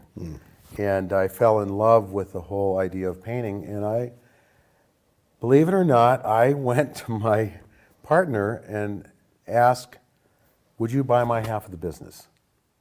And he said, how soon? And I said, as soon as possible, because I felt that I was at the later years of my life, and if I was going to have a second career, I needed to get to work. And so 15 years later, here I am. So did you go to him after you had developed enough confidence that you felt like you were a good enough painter to make it on your own, or you just said, I'm just going for it? I said, I'm just going for it. Wow, that took a lot of guts. It really did. I would imagine that was a tough conversation at home. You know, Ann's always been supportive of what I want to do, and that's not the first time I've asked her a question like that. You want to tell me? Nor the last. Oh, well, let's find out. We have to probe this now. Inquiring minds want to know. Based on what you went through in learning to paint, and now knowing what you know, what would you do differently in teaching someone else how to paint? I would start a little bit more with the classic atelier method. What's that mean? A lot of people don't know what that means. Well, I'm gonna tell you. It's learning the basics of composition, of shape and shadow, and value. All those things. I kind of learned how to paint a scene, but I didn't learn how to build a painting. And I think that that's what's so important with learning how to paint. What are the characteristics and the fundamentals of building a painting?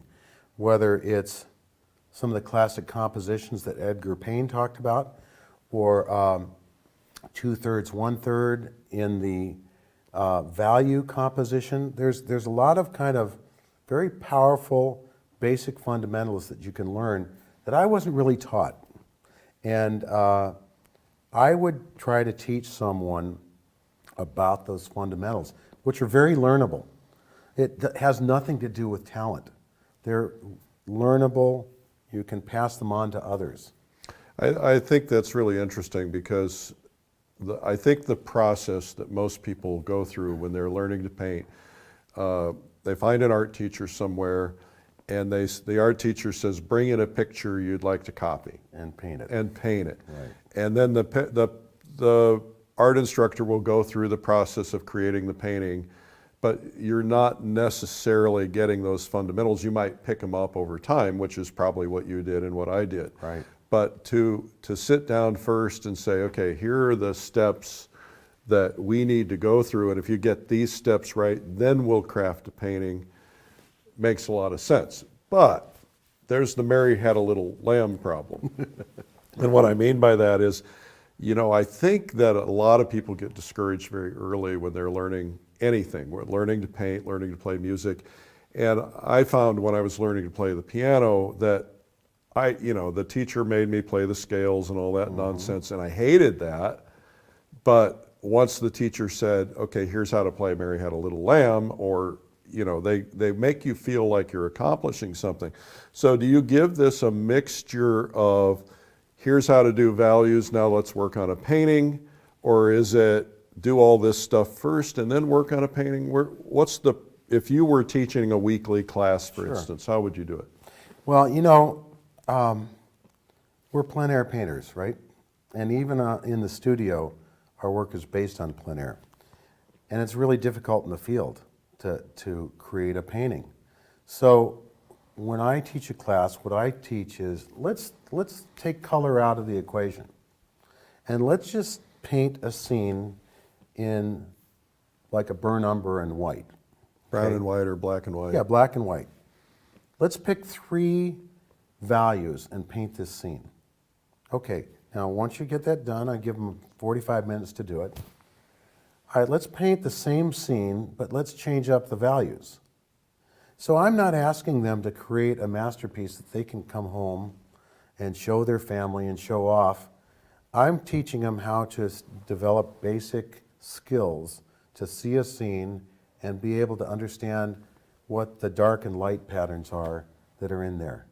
And that takes all the pressure off someone trying to paint a scene. I think that, to add to that, I think that what would be important, and maybe you do this, is if someone would have sat me down and said, okay, here's the process we're going to go through. Right.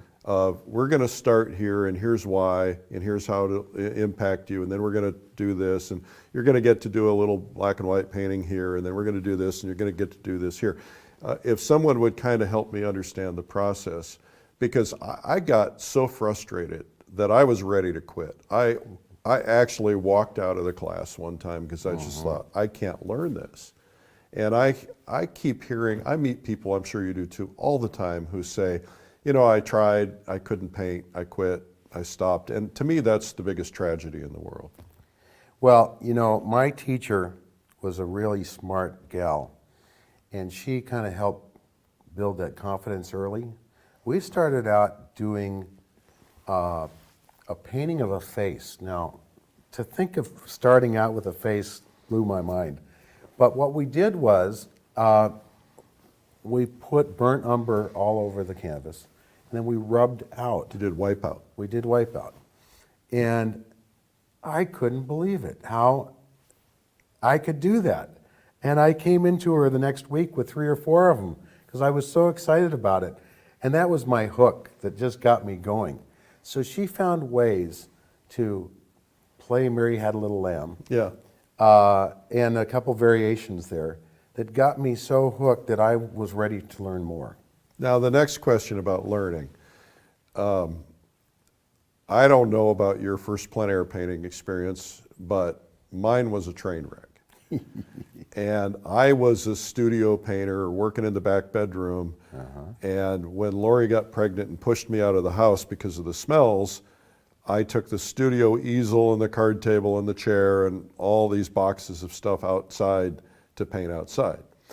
And it was a train wreck, of course, because you're in a different environment. You got flies, you got light changing, clouds moving, everything like that. So is it best to teach plein air painting indoors before taking them outdoors?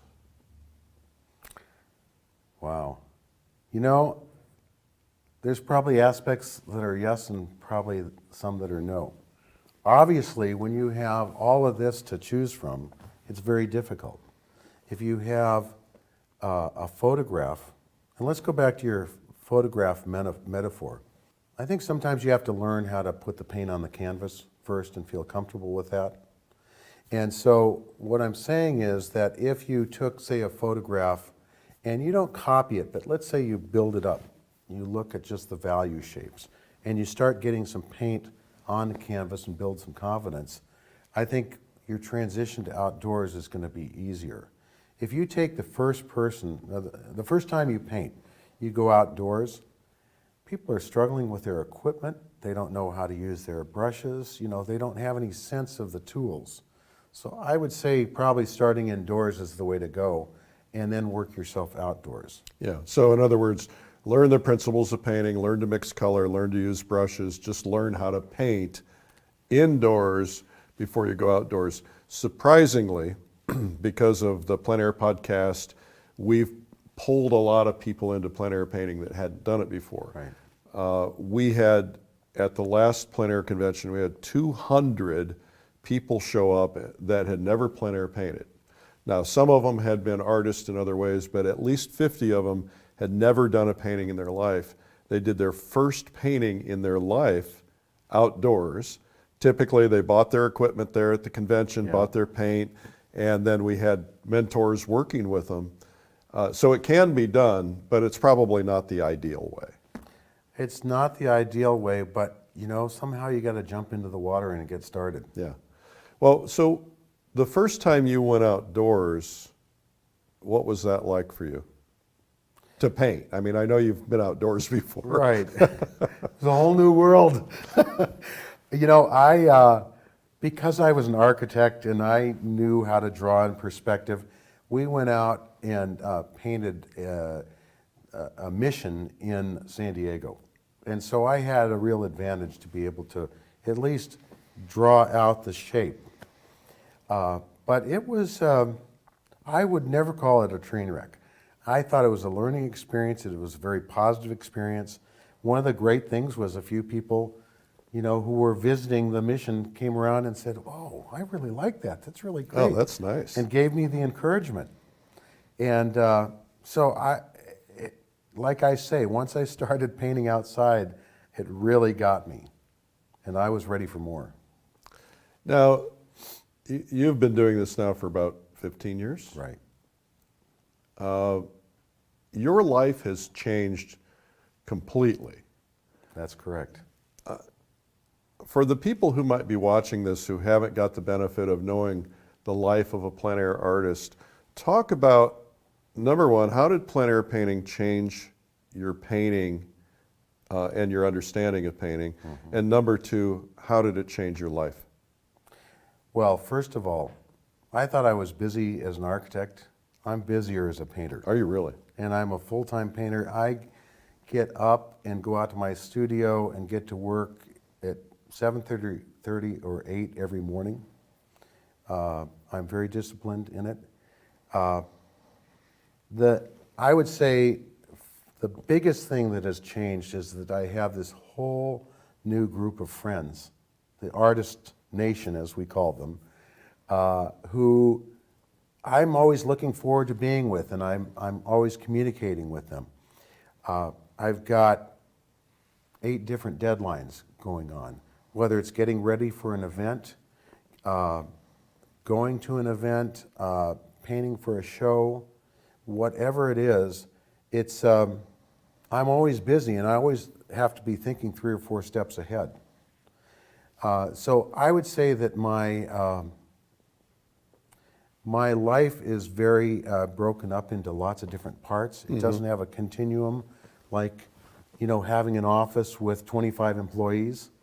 It's very entrepreneurial because I not only have to paint the paintings, I have to get them out there in the world to be seen and sell them, and I've got to keep galleries happy. There's, you know, it's a juggling act, but it's so much fun. I cannot wait to get up every morning to see what's coming up next.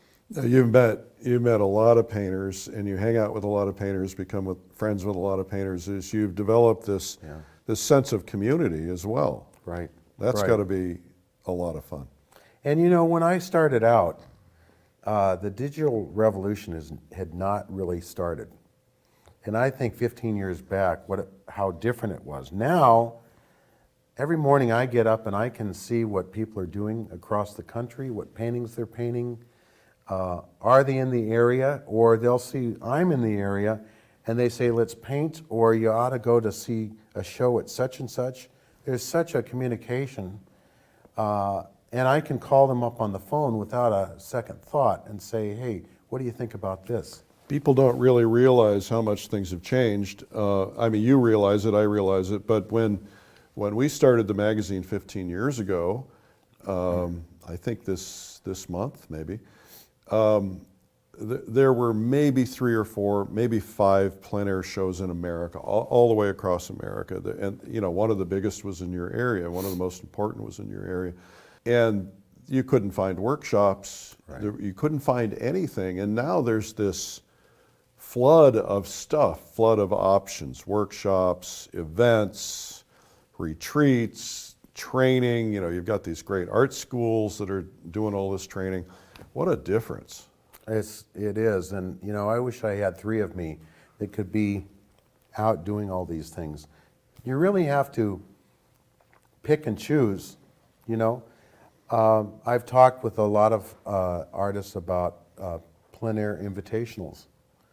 They take a tremendous amount of energy and commitment, and there's some really good ones. And you know, you always want to get into those really good ones, and you want to you want to think twice about doing too many because it'll take too much energy out of you. So what's that experience like doing a plein air show? If somebody who's watching this that might not have the artist perspective, you know, all they do, maybe they go to a show and they see the guys are all out there painting together and they're doing a show, but what do you have to go through? Let's say you're getting in the car and going, not something local, you're going across the country. Right. What's this process like to do a show? Well, it doesn't start at getting in the car. I will tell you. You know, I think about it a lot before a show. Let's say I've been invited, you know, and I'm going to, let's say, the Forgotten Coast in Florida or the Laguna Invitational. I have usually been to the place before. I've taken photographs before, and I'm thinking about what kind of painting I'd like to do. Because I don't want to just jump right in and look around and say, okay, I'll paint that. I want to think it out ahead of time. It probably comes from my business background. I want to be prepared. But I always try to arrive a couple days before and spend some time looking around, photographing the area, talking to some people, finding out what's the secret spot that if you paint that, it's going to sell. There's a couple places down in Florida like that. And I also like to spend some time with the artist before we're into the competition. Right. You know, because when you're in the competition, you want to be up before sunrise, and you're going to try to do a nocturne at the end of the day. And it's very invigorating and can be tiring, because there's also the social aspect at the end of the day. Right. But it's more fun than you can imagine, and you really, you know, if you're in a smaller community, people know you're a painter there, that you're doing your job for this invitational. They're incredibly supportive. And then they show up at the gala and they say, oh, I loved when you painted that. I'm going to buy that painting because that's my favorite spot. And that's so satisfying. Yeah. But you're also sitting up at night, touching up paintings, signing them, maybe vernishing them, probably not that, maybe. Yeah. But putting them in frames, Sure. you know, there's a lot of work involved. I don't think people see how much is really involved. That is all true, and I'll tell you, when it's all over, you go, how did that happen so fast? And one of my favorite things to do at the end of a show is to do some trading of paintings. So if there's some paintings I have that haven't sold, and another artist has a painting, we'll talk about trading, and we've got 30 traded paintings that I just love. They're jewels. That sounds like a lot of fun. Yep, it is. So this week you've been here doing a video, creating demonstrations and talking about various principles. Tell us what your video is about.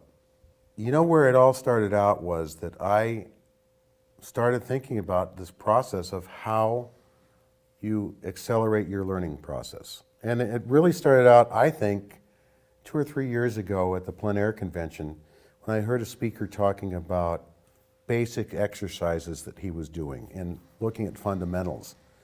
So I started forming an idea in my mind about teaching important fundamentals in painting rather than just teaching painting. And then you guys asked me to do this video, so I started writing my thoughts down about it, and I started practicing some of those fundamentals that I was thinking about, and I noticed that my painting progress was increasing faster, and people talked about that when they would see my work. They'd say, there's something different going on in your work. And I'd get those comments on Facebook also. So I felt I was going in the right direction. So preparing for this video, I started developing specific diagrams and ideas on paper that I could communicate in this video to really not just demonstrate how I paint, but demonstrate how I build a painting through strong composition, strong shapes, well-defined value studies. And just like an architect, I'm trying to build a painting like I build a building. You go through all the design process, build the structure, and then the goodies are the exterior skin, the interior, the landscape, everything that you see. But it doesn't hold up, it doesn't stand up unless you've got a strong foundation. So I have put this video together to really communicate to people that they can accelerate their work by building a strong foundation that gets back to what we were talking about earlier. Breaking it down into simple things that you can do that are very learnable for anybody. And I hope that this video achieves that so that someone can take it step by step and build a great painting. So who is this video for? Is it for the beginner? Is it for the advanced pro who wants to get to another level? Who do you see really getting the most out of this? Well, I have tried to make it so that it's for someone like me, but it's someone like me throughout the 15 years that I've been painting, because I've learned things along the way that I think are helpful to move you up to the next level, to crystallize some of these ideas about how important a compositional diagram is and how important designing a painting is. You know, so many times we'll see the clouds and we just paint them. But the best painters are designing those clouds. They're designing the composition. How wide open is the window that they're looking at this painting? They're designing the whole thing. And although I'm biased as an architect, I feel that design is so important and it makes the difference. Whether you're a beginning painter or you're an advanced painter, I still think design and some of the fundamentals that I'm talking about are extremely important to consider and reconsider. Mark, this has been an absolute pleasure. Thank you so much for being here today. Thank you for inviting me. I've had a great time. Great. Well, thanks again to Mark Fehlman and a wonderful interview, and thanks for watching. The video that interview comes from is Design Strategies for Powerful Paintings with Mark Fehlman. I hope you enjoyed it. You can find more about it at lilyartvideo.com. I'm Eric Rhodes. Thanks for tuning in today.